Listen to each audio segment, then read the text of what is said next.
Hello everyone, welcome है आपका teach मंत्रा के इस ऑनलाइन प्लेटफॉर्म पर। जैसा कि हम लोग कंपाउंड इंटरेस्ट पढ़ रहे थे, तो कंपाउंड इंटरेस्ट की आज एक नई क्लास के साथ हम सवालों को सॉल्व करेंगे। ठीक है, जो आपके एग्जाम में आते हैं। ठीक है, तो स्टार्ट करते हैं अपना चैप्टर, जो हमारा चैप्टर है कंपाउंड इंटरेस्ट।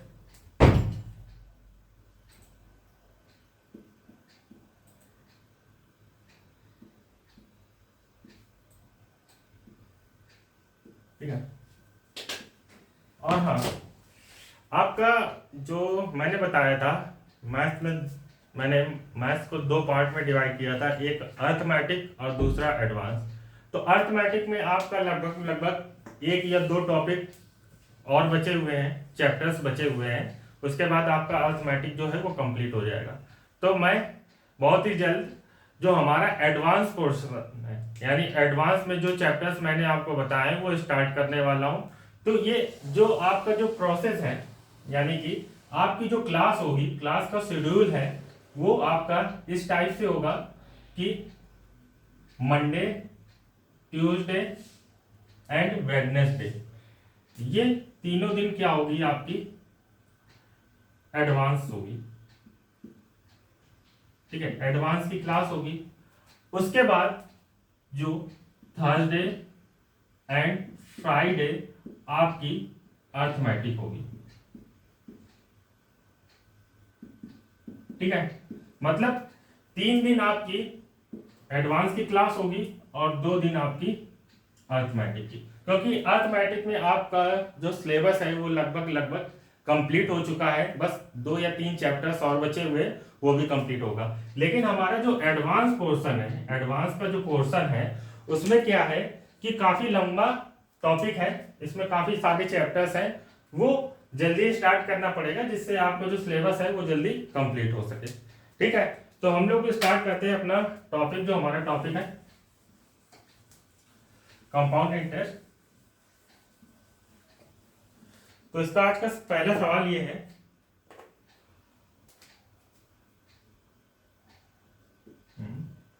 4% वार्षिक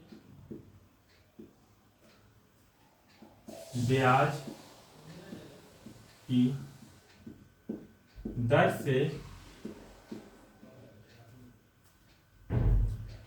2 वर्ष में 2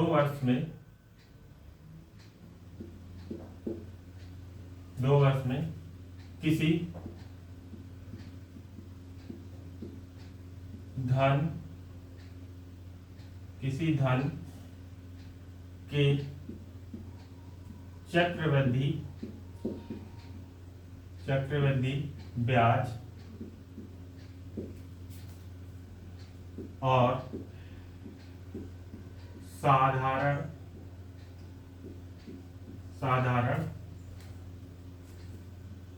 ब्याज में अंतर 8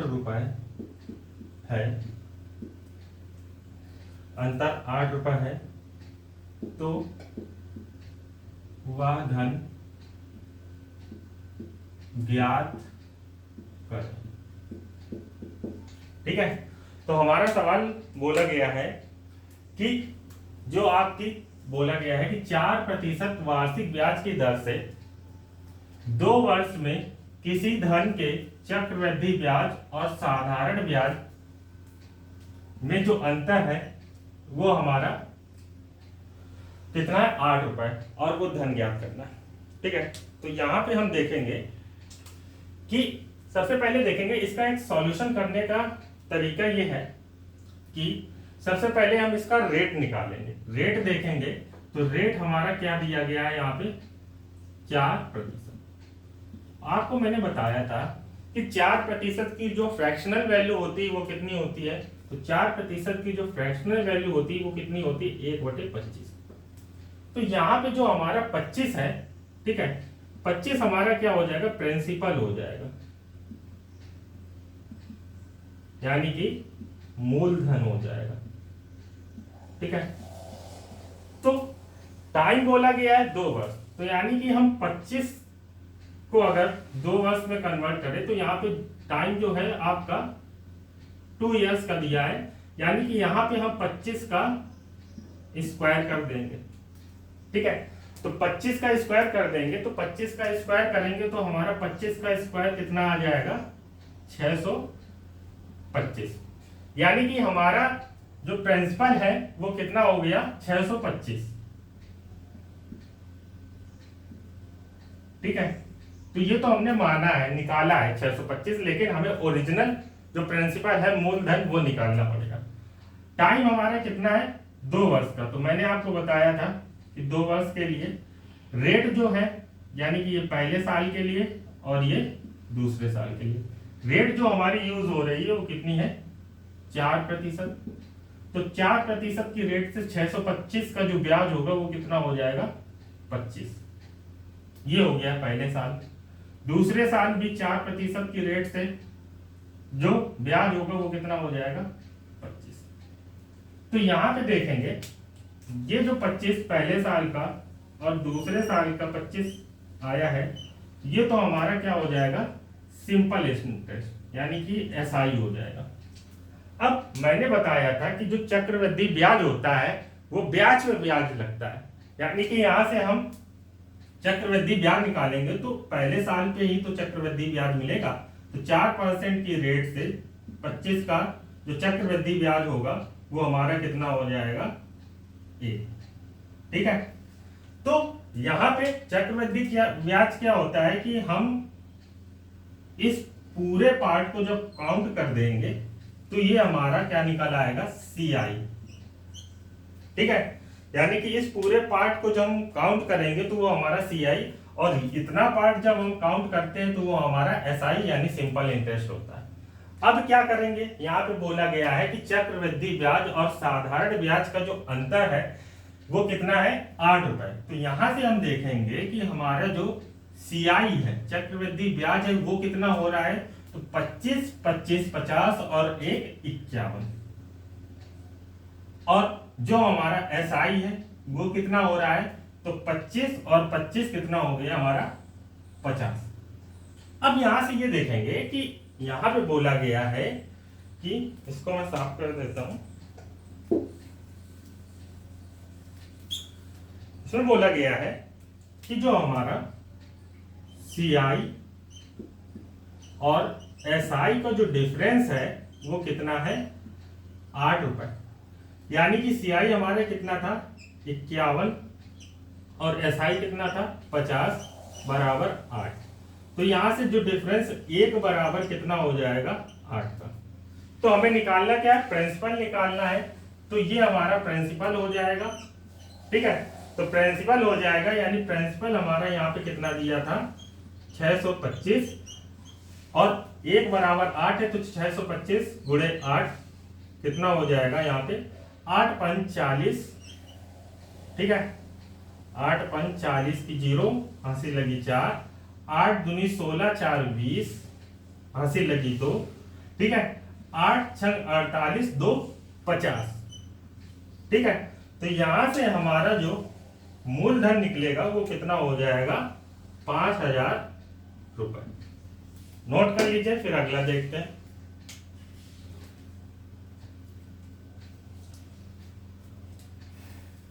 चलिए नोट कर लिया होगा, चलिए अगला देखते हैं।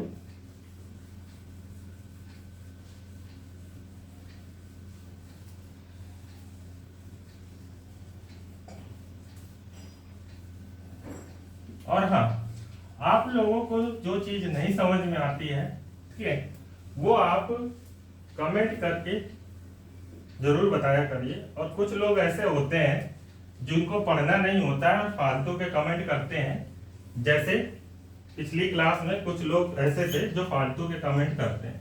ठीक है भाई, आपको अगर ज्यादा मैथ आती है, ठीक है, तो आप क्यों पढ़ते हैं अगर आपको ज्यादा आती है। ठीक है, मेन चीज आता कुछ भी नहीं है, बस क्या होता है कि दूसरों की वीडियो पे कमेंट्स करते हैं कि मतलब जो टीचर होता है उसका जो मोटिवेशन पॉइंट होता है वो डाउन हो। ठीक है, तो यार मेन क्या है, आप दूसरों के साथ मतलब क्या होता है, मेन चीज कंपैरिजन क्या होता है, टीचर जो होता है वो अपने आप में बेस्ट देना चाहता है, ठीक है। आप लोग पैसे खर्च करते हैं, वो चीजें नहीं मिल पाती, लेकिन हम लोग क्या करते हैं, मेहनत कर रहे हैं, ठीक है, आप लोगों के लिए। और उसके बाद भी कुछ लोग ऐसे हैं जो मतलब कमेंट्स ऐसे करते हैं जो क्या बताऊं आपको, मतलब कुछ भी कमेंट करते हैं, ठीक है। आपको जो मैंने बोला है, जो चीजें नहीं समझ में आती, वो आप जो हमारा टेलीग्राम पे टीच मंत्रा का जो ग्रुप बना हुआ है, उस पे आप डाउट्स के लिए कमेंट्स कर सकते हैं, ठीक है। जो चीजें नहीं आती, जब आपकी क्लास आती तो वहां पे आप कमेंट्स कर सकते हैं। मतलब ये चीजें कमेंट्स में नहीं करेंगे कि मुझे ये चीजें नहीं समझ में आई, फालतू के कमेंट्स करते हैं, ठीक है। तो ये चीजें मत किया करिए, ठीक है। आपको अगर कोई चीज नहीं समझ में आती है तो वो आप पूछिए, ठीक है। फालतू के कमेंट्स वीडियो में मत किया करिए, ठीक है। चलिए अगला सवाल देखते हैं। अगला है, एक धनराशि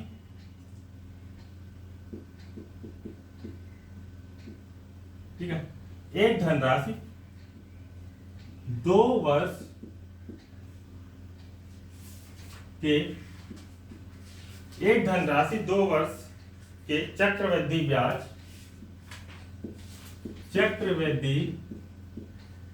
ब्याज और साधारण ब्याज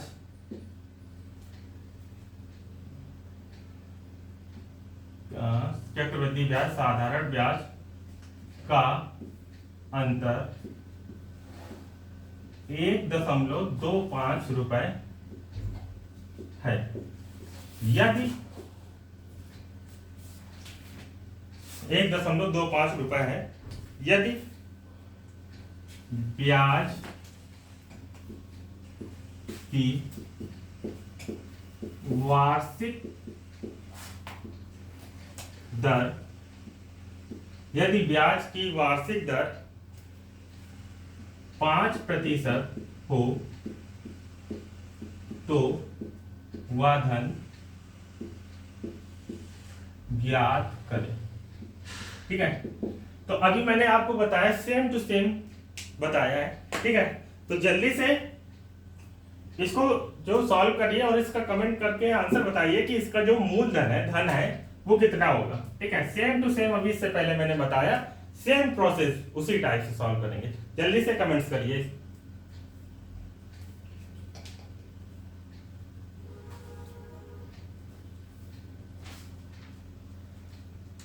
चलिए देखते हैं।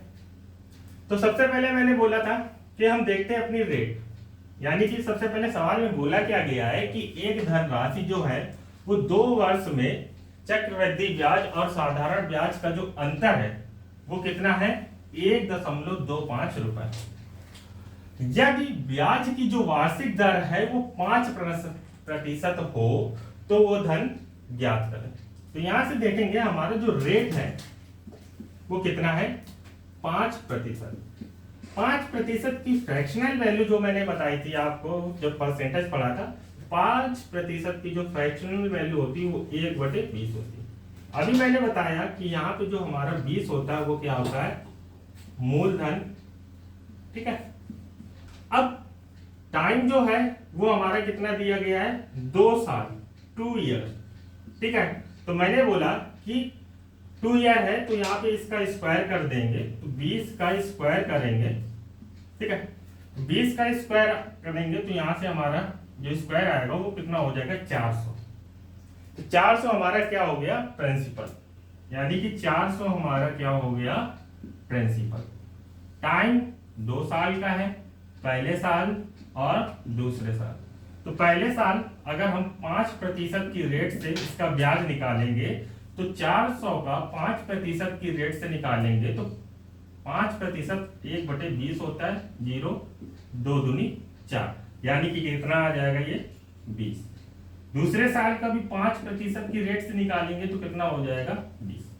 अब ये तो हो गया हमारा क्या, 2 साल का ब्याज। अब ब्याज पे ब्याज भी तो निकालना है ये, 2 साल दिए गए, तो यहाँ पे ब्याज निकालेंगे तो 5% की रेट से निकालेंगे, तो यहाँ पे कितना आएगा ये। तो अभी मैंने यहाँ पे आपको बताया था कि पहले साल और दूसरे साल का अगर हम ब्याज को जोड़ देते हैं तो ये हमारा एसआई हो जाता है, और अगर हम टोटल सभी को जोड़ देते हैं तो ये हमारा क्या हो जाता है सीआई। तो यहां से देखेंगे कि अगर हमारा सीआई चक्रवृद्धि ब्याज जो है वो दोनों साल का कितना हो जाएगा, तो 20, 20, 40 और 41। ठीक है। और साधारण ब्याज यानी सिंपल इंटरेस्ट जो है वो कितना हो जाएगा, तो 20, 20, 40। अब बोला क्या गया है कि चक्रवृद्धि ब्याज और साधारण ब्याज का जो अंतर है यानी कि सीआई माइनस एसआई बराबर 1.25 है। ठीक है। तो सीआई की वैल्यू हमारी यहाँ पे कितनी थी 41 एंड एसआई की वैल्यू कितनी थी 40 इज इक्वल टू 1.25। ठीक है। सब्ट्रैक्ट करेंगे तो एक बराबर जो वैल्यू आ जाएगी वो कितनी हो जाएगी 1.25 रुपीज। अब हमें प्रिंसिपल निकालना है, तो यहां से देखेंगे कि हमारा जो प्रिंसिपल है कितना था 400 रुपए। तो प्रिंसिपल कितना था, मतलब 400 रुपए नहीं 400 था। तो यहां से हमें रुपए में कन्वर्ट करना, तो एक बराबर मतलब एक बराबर इतना है, तो 400 बराबर कितना हो जाएगा, तो 1.25 का मल्टीप्लाई कर देंगे। तो यहां पे मल्टीप्लाई करेंगे 4 पंचे 20, 4 दूनी 8, 10, 4 एकम 4, 1 5 और 2 जीरो पॉइंट लगा था, 2 पॉइंट 2 नंबर बाद जीरो बाद पॉइंट लगा देंगे। तो यहाँ पे जो हमारा प्रिंसिपल आ जाएगा वो कितना हो जाएगा 500 रुपए। नोट कर लीजिए, फिर अगला देखते हैं।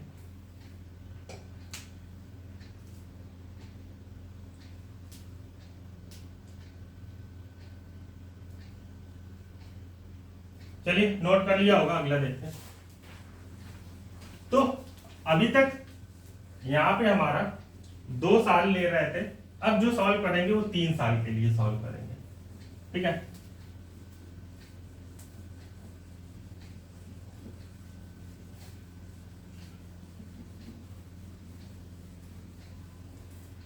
अब हम 3 साल के लिए करेंगे। तो सवाल ये है, किसी धन के 3 वर्ष किसी धन के 3 वर्ष के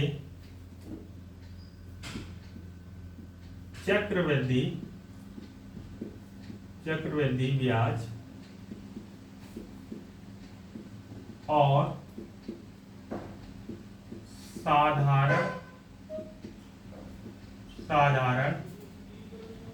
ब्याज में अंतर 31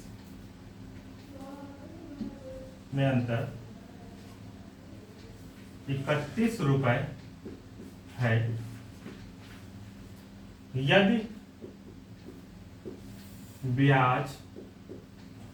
यदि ब्याज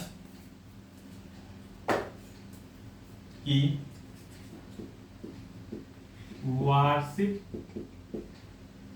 वार्षिक दर 10% है तो धन ज्ञात कीजिए। ठीक है। तो यहाँ पे हमारा टाइम जो था वो कितना था, पहले 2 वर्ष था, लेकिन अब टाइम जो है वो कितना है 3 वर्ष का। और साधारण ब्याज और चक्रवृद्धि ब्याज का जो अंतर है वो कितना है 31 रुपए। जो रेट दी गई है वो 10% है और वो धन निकालना। तो क्या करेंगे, सबसे पहले रेट को देखेंगे। तो रेट हमारा कितना है 10%। फ्रैक्शनल वैल्यू आपको पता है 1/10। तो ये हमारा अभी मैंने बताया प्रिंसिपल होता है ठीक है, प्रिंसिपल होता है कितने साल के लिए यूज किया जा रहा है, 3 ईयर्स, 3 साल के लिए। तो अभी जब 2 साल का था तो स्क्वायर करते थे, 3 साल में इसका क्यूब कर देंगे, तो 10 का क्यूब करेंगे तो ये कितना हो जाएगा, 1000। अब जो हमारा प्रिंसिपल है वो हम यूज करेंगे कितना, 1000। ठीक है, कितने साल के लिए, 3 साल के लिए, पहला साल, दूसरा साल और तीसरा साल। ठीक है, तो यहां पर पहले साल जो रेट है 10% की रेट से जो ब्याज बनता है, दूसरे साल में 10% की रेट से जो ब्याज बनता है, और तीसरे साल में 10%। पहले साल में अगर 10% की रेट से देखेंगे तो 100 रुपए ब्याज बनेगा, दूसरे साल भी 10%, 100, तीसरे साल भी 100। अब ये तो हमारा प्रिंसिपल पे ब्याज हो गया, ब्याज पे ब्याज भी तो निकालना है, तो पहले साल का देखेंगे। ठीक है, तो यहाँ पे कितना हो जाएगा, 10% की रेट से, तो 10% की रेट से ये कितना हो जाएगा, 10। दूसरे साल का देखेंगे 10% की रेट से, ठीक है, तो ये भी कितना हो जाएगा, 10। ये तो हो गया। अब ब्याज पे और भी फिर अमाउंट पे ब्याज लगेगा, तो फिर यहाँ पे 10% की रेट से मैंने बताया था निकालेंगे तो 10 हो जाएगा, और ब्याज पे ब्याज फिर निकालेंगे तो यहाँ पे 10% की रेट से ये कितना हो जाएगा, ये। ठीक है, तो अब यहाँ पे हम देखेंगे कि ये वाला जो पार्ट मैंने अभी बताया कि ये वाला पार्ट अगर हम देखते हैं तो ये हमारा पार्ट जो हो जाएगा वो क्या हो जाएगा, साधारण ब्याज। और इसके साथ अगर हम ये पूरा जोड़ देते हैं तो ये हमारा क्या हो जाएगा, चक्रवृद्धि ब्याज। तो यहाँ पे अब हम ये देखेंगे कि हमारा जो कंपाउंड इंटरेस्ट है वो कितना आ रहा है, तो 100, 200, 300 और 10, 20, 30, 31, यानी कि हमारा जो कंपाउंड इंटरेस्ट आ रहा है वो 331 आ रहा है, और साधारण ब्याज जो आएगा वो हमारा कितना आ जाएगा, 300। अब यहाँ पे बोला है कि इन दोनों का जो अंतर है, ठीक है, यानी कि चक्रवृद्धि ब्याज और साधारण ब्याज का जो अंतर है वो कितना है, 31। तो चक्रवृद्धि ब्याज कितना है, 331, और साधारण ब्याज कितना है, 300 बराबर 31। तो यहाँ से 31 बराबर 31 हो जाएगा, यानी 1 बराबर 1 हो जाएगा। निकालना क्या है हमें, प्रिंसिपल निकालना है। तो प्रिंसिपल हमारा कितना है, 1000, 1 बराबर 1 है, तो 1000 गुणे 1 बराबर 1000 रुपए हो जाएगा। इसको आप नोट कर लीजिए।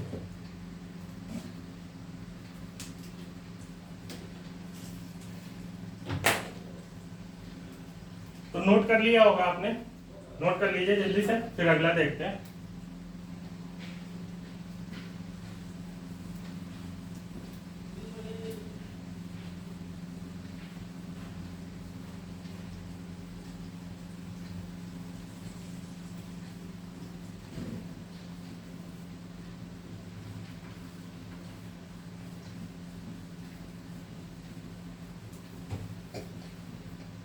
तो अगला है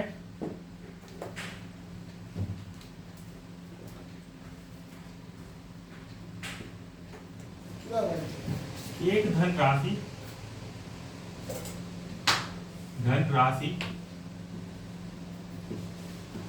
3 वर्ष के चक्रवृद्धि ब्याज व 3 वर्ष के साधारण ब्याज से 155 रुपए अधिक है। ठीक है, 155 रुपए अधिक है यदि ब्याज ब्याज की वार्षिक दर 10% है, तो वह धन ज्ञात करें। ठीक है, तो यहाँ पे अभी तक हम लोगों ने 2 वर्ष किया, उसके बाद 3 वर्ष किया, तो यहाँ पे भी हम 3 वर्ष ही कर रहे हैं सॉल्व, यानी कि 3 वर्ष का ही सॉल्व कर रहे हैं। अब अभी तक अंतर दे रहा था, लेकिन यहाँ पे बोला इतना अधिक है, तो अधिक मतलब क्या, एक तरीके से अंतर ही होगा। चलिए देखते हैं। तो यहाँ पर हम देखेंगे जो हमारी रेट है वो कितनी है, 10%। फ्रैक्शन में कन्वर्ट करेंगे तो 1/10, और टाइम जो यूज हुआ है वो 3 ईयर यानी 3 साल का यूज हुआ। ये हमारा प्रिंसिपल था, मैंने बताया था। ठीक है, तो 3 साल है यानी कि 10 की पावर 3, यानी कि हो जाएगा कितना, 1000। तो यहां से हमारा जो प्रिंसिपल आया वो कितना आया, 1000। तो 3 साल था, यानी कि 3 पार्ट में डिवाइड करेंगे, पहले साल, दूसरे साल और तीसरे साल। जो रेट है वो हमारी कितनी है, 10%, तो कितना हो जाएगा, 100। दूसरे साल भी 10% यूज की जा रही है, 100। तीसरे साल भी 10% यूज की जा रही है, 100। अब ब्याज पे ब्याज लगेगा, तो पहले साल 10% के रेट से ब्याज लगेगा तो 10 हो जाएगा। दूसरे साल भी 10% की लगेगा तो 10 हो जाएगा। यहां से फिर से जो हमारा पहले साल का था उस पे ब्याज लगेगा, तो 10% के रेट से 10, और ब्याज पे जो ब्याज है वो फिर भी लगेगा, तो यहाँ 10% के रेट से 1 हो जाएगा। अब यहाँ पर हम देखेंगे कि CI जो निकल के आएगा वो हो जाएगा हमारा कितना, 331। ठीक है, और SI जो निकल कर आएगा वो हो जाएगा 300। तो यहाँ पे बोला क्या गया है, आप ये देखिए कि बोला है जो हमारा 3 साल का चक्रवृद्धि ब्याज है वो साधारण ब्याज से इतना अधिक है, यानी कि इससे जब हम ये घटाएंगे तो जितना अधिक होगा, यानी कि CI यहाँ पे करते हैं, यानी कि यहाँ पे जो हमारा CI है और सॉरी यहाँ पे जो हमारा SI है और जो CI है, SI 300 है और CI हमारा 331 है, यानी कि यहाँ पे बोला गया है अधिक है। कितना अधिक है, तो यहाँ पे 31 यूनिट अधिक है। तो 31 यूनिट कितना रिप्रेजेंटेट कर रहा है, 155 रुपए को। तो 1 यूनिट कितना रिप्रेजेंटेट करेगी, तो यहाँ पे ये हो जाएगा कितना, 5। 31 पंचे 155। तो हमें क्या निकालना है, यहां से प्रिंसिपल निकालना है। तो प्रिंसिपल हमारा कितना था, सॉरी 1000 रुपए, और 1 बराबर 5 है, तो 1000 बराबर कितना हो जाएगा, 5 का मल्टीप्लाई कर देंगे तो ये हो जाएगा आपका 5000 रुपए।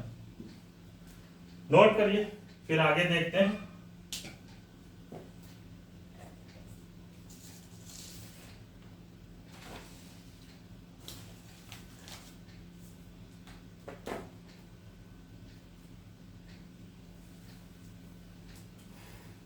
तो नोट कर लिया होगा, चलिए अगला देखते हैं।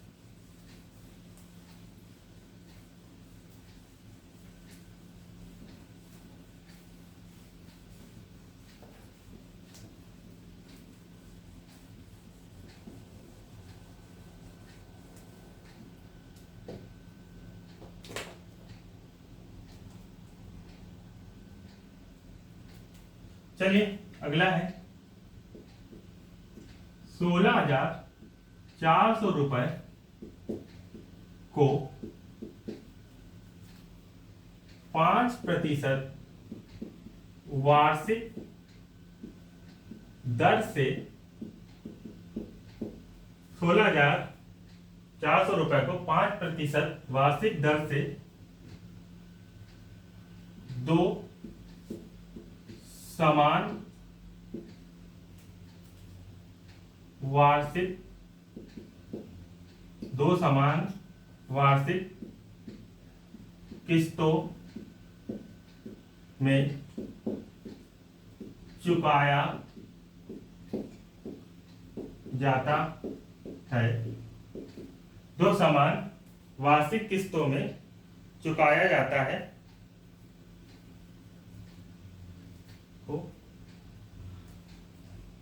चुकाया जाता है तो प्रत्येक किस्त का मान ज्ञात करें। ठीक है, तो सवाल बोला गया है कि 16,400 रुपए के, एक सेकंड, के ऋण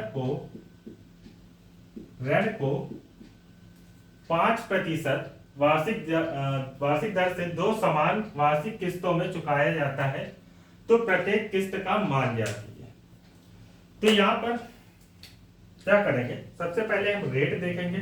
सॉल्व करने का जो तरीका है वो ये है कि सबसे पहले हम रेट देखेंगे। तो रेट हमारा कितना है, 5%। तो 5% की फ्रैक्शनल वैल्यू कितनी होती है, 1/20। अब एक चीज आपको मैं बताना चाहता हूं कि जब इस टाइप के जो सवाल होते हैं तो वहां पे क्या होता है कि पहले साल की जो कीमत होती है और जो किस्त होती है, पहले साल की अगर ए है, दूसरे साल की पहले साल की कीमत ए है, किस्त बी है, तो दूसरे साल क्या हो जाएगा, इसका स्क्वायर हो जाएगा और किस्त का भी स्क्वायर। तीसरे साल का निकालेंगे तो इसकी पावर 3 हो जाएगी और किस्त की पावर भी 3 हो जाएगी। चौथे साल का निकालेंगे, चाहे जितने साल का निकले, बस पावर में कन्वर्ट कर दीजिए, आपका आंसर आता जाएगा। तो यहाँ पर हम इस टाइप से इसको करेंगे। पहले साल अगर दिया है तो ए अगर कीमत थी तो बी उसकी किस्त है, मतलब इतना ज्यादा उसकी किस्त है। दूसरे साल में अगर ए स्क्वायर है तो बी स्क्वायर हो जाएगा। तीसरे साल में ए क्यूब है तो बी क्यूब हो गया। चौथे में ए की पावर 4 है तो बी की पावर 4 हो जाएगा। चलिए अब सवाल देखते हैं।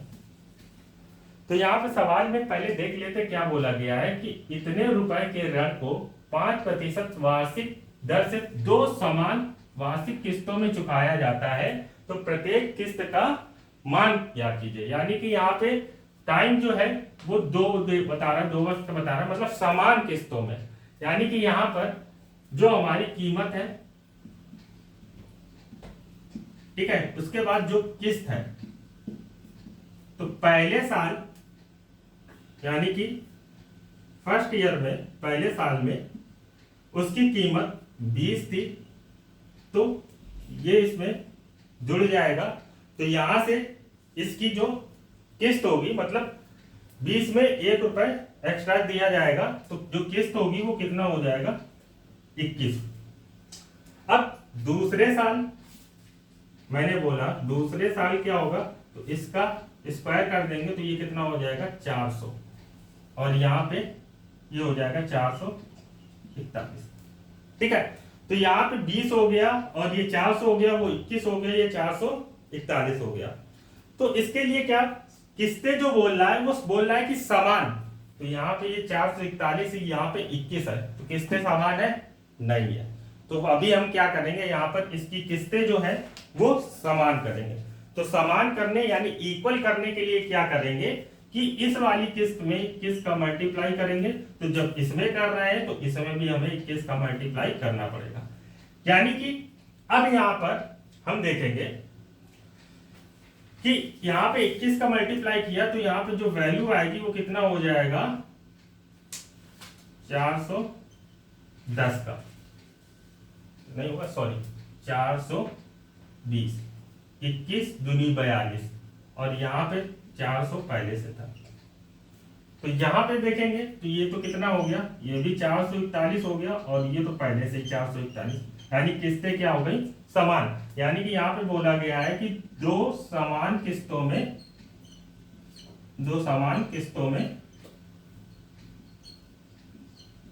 देता है।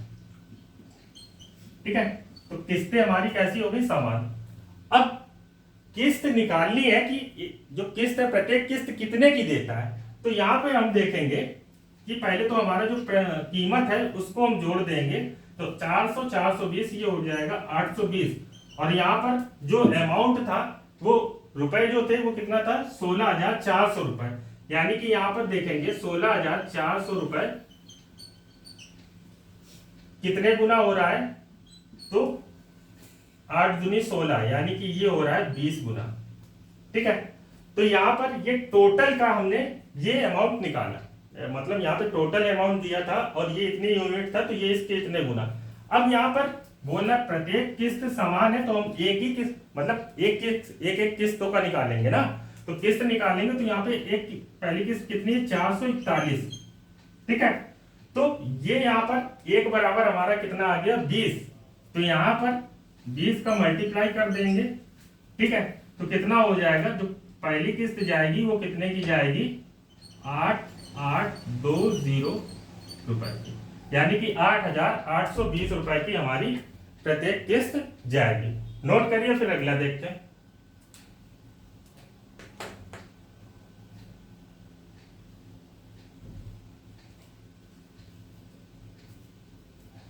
चलिए नोट कर लिया होगा, अगला देखते हैं।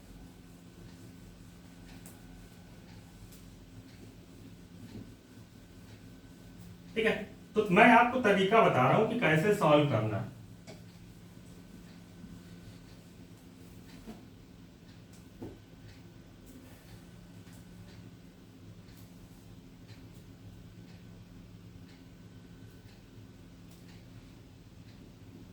तो अगला सवाल है चक्रवृद्धि ब्याज की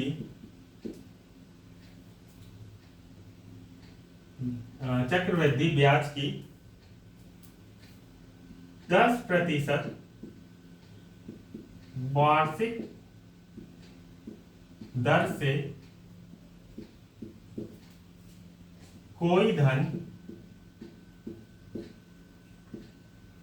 चक्रवृद्धि ब्याज की वार्षिक 10% वार्षिक दर से कोई धन उधार लेकर 6,655 रुपए है। चक्रवृद्धि ब्याज की 10% वार्षिक दर से कोई धन उधार लेकर 6,625 रुपए है। 6,655 रुपए तीन समान वार्षिक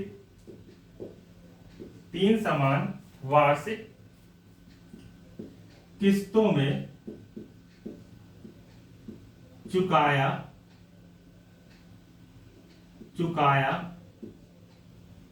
जाता है, तो वह धन ज्ञात करें। ठीक है, तो अब यहां पर देखेंगे कि अभी क्या था बोला गया था, पहले क्या बोला गया था, अब क्या बोला गया है कि चक्रवृद्धि ब्याज की दर से 10% वार्षिक दर से कोई धन उधार लेकर इतने रुपए 3 समान किस्तों में चुकाया जाता है, तो धन ज्ञात कीजिए। इससे पहले क्या था, किस्तें ज्ञात करनी थी, यहां पर क्या है धन ज्ञात करना है। तो यहां पर देखेंगे कि रेट जो है वो हमारा कितना है 10%, तो ये हो जाएगा 1/10। अब यहां पर क्या हो जाएगा, ये हो गई हमारी कीमत जितनी थी और किस्त जितनी थी। तो पहले साल का 10 थी, किस्त भरी 11 हो गई। दूसरे साल का 100 थी, किस्त भरी 121, मतलब किस्त ज्यादा 10 था उसमें ऐड होकर किस्त ऐड होकर आ रही है। तीसरे साल का यहाँ पे 1000 और ये हो जाएगा 1331। तो यहां पर बोला गया है कि जो किस्तें हैं, किस्तें बराबर है। ठीक है, किस्तें जो है वो बराबर है, यहाँ पर आपको बराबर दिख रहा है, नहीं है। तो हम क्या करेंगे, किस्तों को बराबर करेंगे। तो किस्तों को बराबर करेंगे तो यहाँ पर हमारी पहली की मतलब लास्ट किस्त थी इतनी थी, ठीक है। तो यहाँ पर इसमें क्या करेंगे, 11 का मल्टीप्लाई करेंगे, तो इसमें करेंगे तो इसमें भी करना पड़ेगा। इसमें कितना का, 121 का, तो इसमें भी 121 का। तो यहाँ पे जो अमाउंट है वो देखें कितना हो गया। तो यहाँ से ये हो जाएगा 1210, ठीक है। 1210 थोड़ा बड़ा लिख देता हूँ, छोटा हो गया है।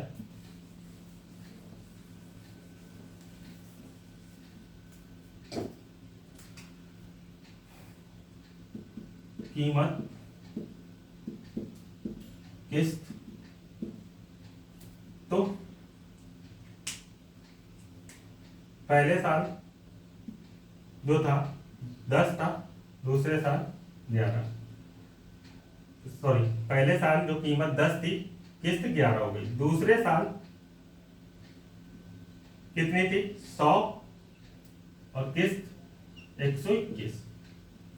तीसरे साल 1000 और ये 3331। अब मैंने बोला किस्तें क्या है, बराबर है, तो इसमें क्या करेंगे, 11 का मल्टीप्लाई, तो इसमें भी 11 का मल्टीप्लाई, इसमें 121 का मल्टीप्लाई, तो यहाँ पे भी 121 का मल्टीप्लाई। तो यहाँ पर किस्तें देखेंगे 1331, 1331 और 1331, यानी कि यहाँ पर देखेंगे किस्तें क्या हो गई हमारी, बराबर है। तो यहाँ पर इस जो कीमत है वो क्या हो जाएगी, तो ये हो जाएगी 1210 रुपए, ये हो जाएगी 1100 और ये 1000 पहले से ही दी। सभी को ऐड करेंगे तो ऐड करने पे ये हो जाएगा 0 1 3 3। अब यहां पर बोला गया है कि इतना उधार लेकर देता है, मतलब किस्त जो इतनी थी और इतने रुपए वो देता है। तो इतने बराबर इतना है, तो एक बराबर कितना हो जाएगा, तो ये एक बराबर हो जाएगा तुम्हारा आपका, सॉरी एक बराबर हो जाएगा आपका 5। कैसे, 5 एकम 5, 5 तिहाई 15 हासिल लगा 1, 5 तिहाई 15 1 16 हासिल लगा 1, 5 एकम 5 1 6, यानी कि एक बराबर हमारा कितना हो गया, 5। तो यहाँ पर जो हमारी कीमत थी वो कितनी है, 3310 रुपए। तो 3310 रुपए में 5 का मल्टीप्लाई कर देंगे तो कितना आ जाएगा, यहाँ पे कर देते हैं, 5 का मल्टीप्लाई कर देंगे तो जो अमाउंट हो जाएगा 0 5 एकम 5, 5 तिहाई 15 हासिल लगी हो 1, 5 तिहाई 15 1 16। तो यहाँ पे जो कीमत हो जाएगी आपकी वो 16,550 रुपए हो जाएगी। नोट करिए इसे। तो आप लोगों ने नोट कर लिया होगा। और हाँ, आप लोग वीडियो देखते हैं तो वीडियो को एक बार प्लीज लाइक